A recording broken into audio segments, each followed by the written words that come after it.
أعوذ بالله من الشيطان الرجيم بسم الله الرحمن الرحيم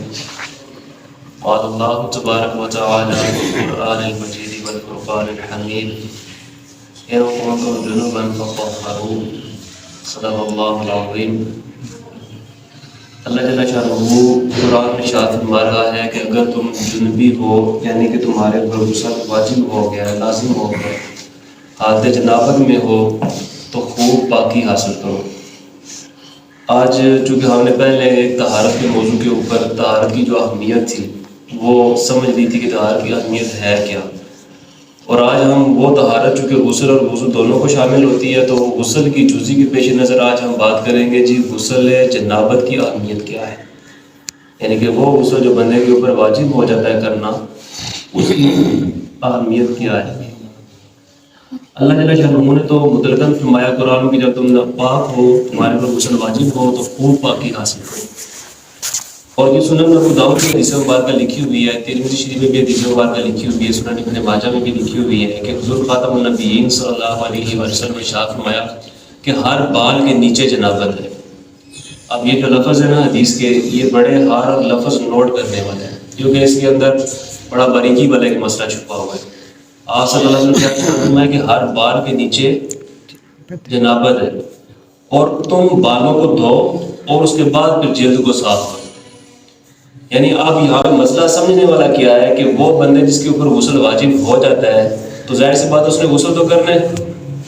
اب اس کے غسل کے لیے ہم کرتے کیا ہے کہ جمعہ کیونکہ جسم کی ہم طہارت مکمل کرتے ہیں،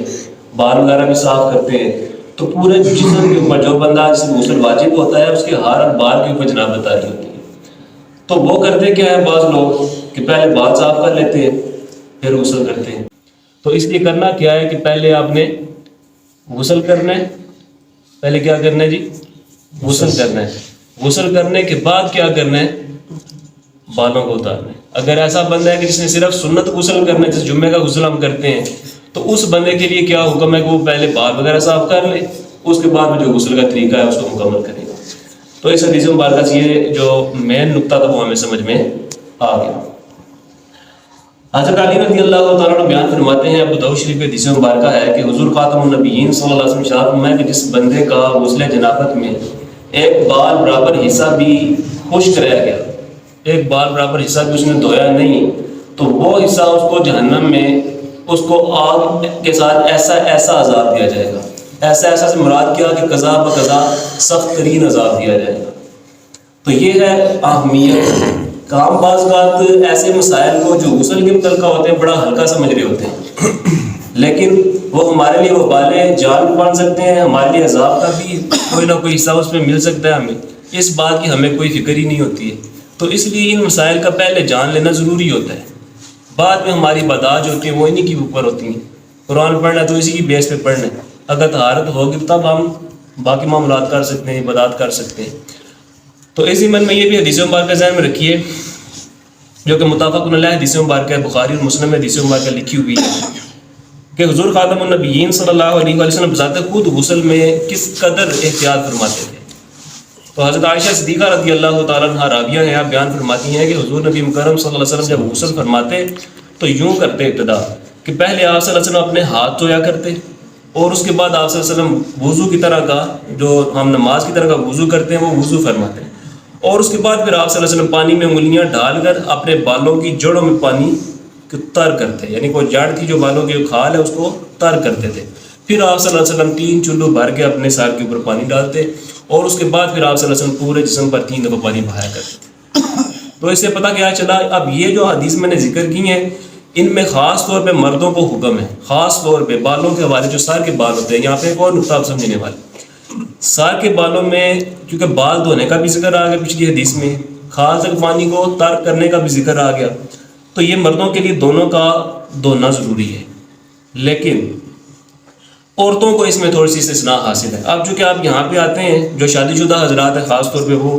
اپنی جو آپ کی زوجہ محترم ہے، ظاہر سی بات مسائل آپ انہیں بتا سکتے ہیں، وہ آگے پھر اپنی بچیوں کو مسائل بتا سکتے ہیں، تو یہ سلسلہ جاریہ اس طرح ہو سکتا ہے، تو کیونکہ وہ ضروری ہوتے ہیں مسائل بتانے، ٹھیک ہے۔ اگر آپ یہاں پہ صحیح طریقے سیکھ کے جائیں گے، پورے غور سے سنیں گے، تو پھر آپ ٹھیک طریقے سے آگے بتا بھی سکیں گے، ٹھیک ہے جی۔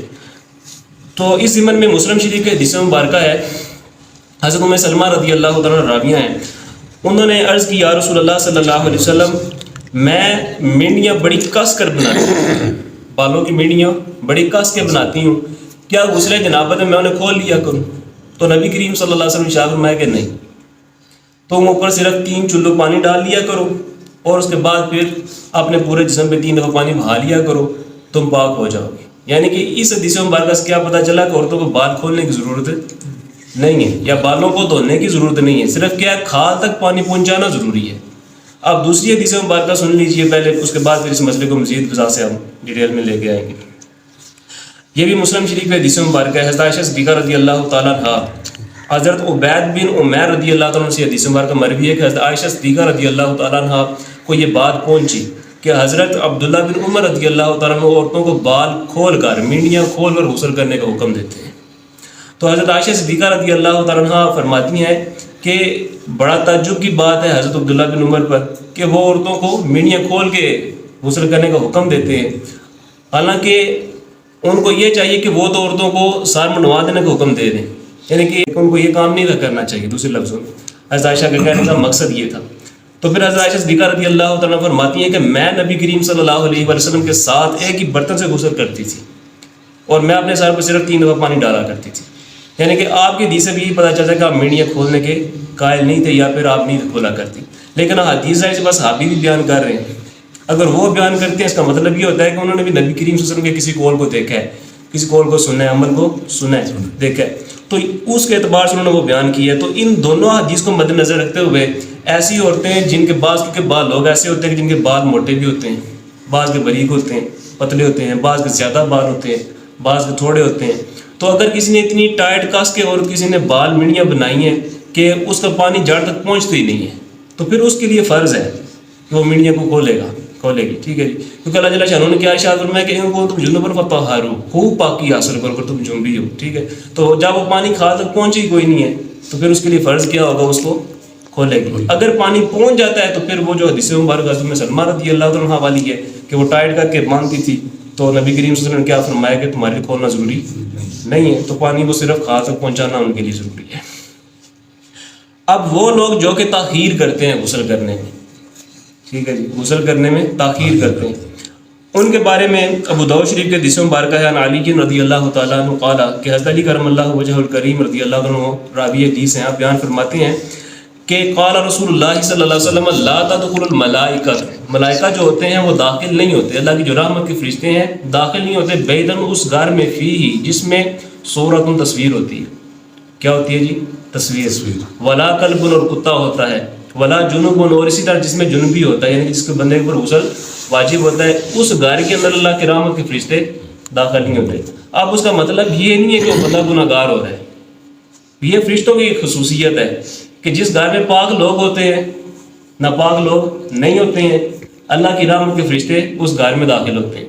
اگر ہم اس فضیلت سے فیضیاب ہونا چاہتے ہیں تو پھر ہمیں پاک رہنا چاہیے۔ اللہ نے یہ فرمایا کہ ان اللہ یحب، بے شک اللہ جل شانہ پاک پسند فرماتا ہے توبہ کرنے والوں کو اور پسند فرماتا ہے پاک لوگوں کو، پاک رہنے والوں کو۔ تو پھر کوشش یہی کرنی چاہیے، افضل اور یہ کہ بندہ پاک ہی۔ وضو کے ضمن میں حضرت عمر بن خطاب رضی اللہ عنہ نے سوال کیا نبی کریم صلی اللہ علیہ وسلم سے، بخاری اور مسلم میں بھی یہ حدیث مبارکہ لکھی ہوئی ہے کہ یا رسول اللہ صلی اللہ علیہ وآلہ وسلم، کیا میں جب رات کو حالت جنابت میں ہوتا ہوں تو اس وقت میں سو سکتا ہوں؟ سوال کیا میں سو سکتا ہوں؟ تو پھر نبی کریم صلی اللہ علیہ وسلم نے کیا ارشاد فرمایا کہ وضو کرو اور استنجا کرو، وضو کرو اور استنجا کرو۔ اب چونکہ ظاہر سی بات ہے غسل جنابت جو وہ صرف ہم بستری سے تو نہیں ہوتا، احتلام بھی ہو سکتا ہے۔ استنجا کرنے سے کیا ہوگا، وہ پہلے نجاست وغیرہ کو دور کر لے گا بندہ، ٹھیک ہے، اور اس کے بعد پھر نبی کریم صلی اللہ علیہ وسلم نے کیا ارشاد فرمایا کہ تم سو جائے۔ تو یہاں پہ یہ بات بھی سمجھ میں آ گئی کہ اگر کوئی بندہ اتنی تاخیر کرتا ہے کہ وہ نماز کو قضا نہ کرے، اس حد تک اس کا سونا جائز ہے، یعنی کہ اگر اس دوران سے پہلے وضو کر لے، افضل وقت ہے وضو کر لے پہلے وقت میں، تو وہ اس کے لیے افضل ہے۔ جیسے کہ سنن نسائی کے حدیث مبارک ہے کہ حضرت عائشہ صدیقہ رضی اللہ تعالیٰ عنہ سے سوال کیا گیا کہ آپ صلی اللہ علیہ وسلم غسل کا فرماتے تھے، تو نبی کریم صلی اللہ علیہ وسلم کی جو زوجہ مبارک ہیں حضرت عائشہ صدیقہ رضی اللہ تعالیٰ عنہ، وہ فرماتے ہیں کبھی آپ پہلے وقت میں غسل کر لیا کرتے تھے رات کو، کبھی آخر وقت میں کر لیا کرتے تھے۔ تو وہ صحابی جنہوں نے سوال کیا تو وہ کہتے ہیں اللہ کا شکر، اللہ تعالیٰ نے ہمیں گنجائش عطا فرمائی۔ تو پتہ چلا کہ وہ اس بندے کے لیے وہ وضو کرنا بھی مستحب کا درجہ رکھتا ہے. اگر مستحب ہے ان کے وضو کر کے اگر سو جاتا ہے. لیکن تاخیر اتنی نہیں ہونی چاہیے کہ بس بندے کی نماز قضا ہو جائے. اب یہ تو نہیں ہو سکتا بندہ جنبی ہو, اس کے اوپر غسل واجب ہو اور وہ بندہ نماز شروع کر دے. جبکہ اللہ جل شانہ نے کیا ارشاد فرمایا کہ یا ایھا الذین آمنوا لا تقربوا, تم نہ قریب جاؤ الصلاۃ, نماز کے قریب, نماز کے قریب نہ جاؤ وانتم سکارا, جب تمہارے اوپر نشہ طاری, کیا طاری ہو, نشہ طاری ہو, اور تمہیں پھر اس چیز کا پتہ چل جائے کہ تم کیا بات بول رہے ہو, کیا بات کہہ رہے ہو, اس بات سمجھ آ جائے. کیونکہ وہ بندہ جس کے اوپر نشہ ہوتا ہے نا, اس کی عقل مفلوج ہوتی ہے, اس کو اس بات کی سمجھ نہیں آ رہی کہ وہ کیا کہہ رہے, اس کو کسی چیز کی تمیز نہیں باقی رہتی ہے. تو اس وجہ سے کیا فرمایا, جب تمہیں یہ سمجھ آنے لگ پڑے کہ کیا کہہ رہے ہو تو پھر کیا کرو, پھر ساتھ ہی فرمایا کہ ولا جنوبا, اس طرح جو جنوبی شخص ہے وہ بھی نماز کے قریب نہ جائے. ٹھیک ہے, اور اس کے بعد پھر وہ تب جائے گا غسل کے قریب جب وہ غسل کر لے گا, جب وہ غسل کر لے گا تب وہ نماز کے قریب جائے گا. تو یہ حدیث مبارکہ ہمیں یہ پتہ چلتا ہے کہ اگر کوئی بندہ ایسا ہے جس کے اوپر غسل واجب ہو گیا ہے, افضل اور اولا اس کے لیے یہی ہے کہ وہ بندہ جلدی پاک ہو جائے. اللہ کی رحمت کے فرشتے بھی اس کے گھر میں آئیں گے. اور اگر بندے کو ایمرجنسی پڑ جاتی ہے, کہیں پہ جانا پڑ جاتا ہے اچانک, ٹھیک ہے, وہ تو بتا کے تو نہیں آتی ہے, تو اس لیے بہتر ہے کہ بندہ پہلے غسل کر لے. اگر اس کے پاس وقت ہے, کوئی ایسا کام نہیں ہے, پھر تاخیر اگر کرتا ہے تو اس کے لیے وہ کوئی گناہ کا ثواب نہیں ہے. لیکن گناہ کا ثواب تب ہوگا جب وہ شخص نماز پڑھنے کے لیے تاخیر کرے گا. ٹھیک ہے, تو اس میں اسے کیا کرنا چاہیے کہ پہلے سب سے پہلے وہ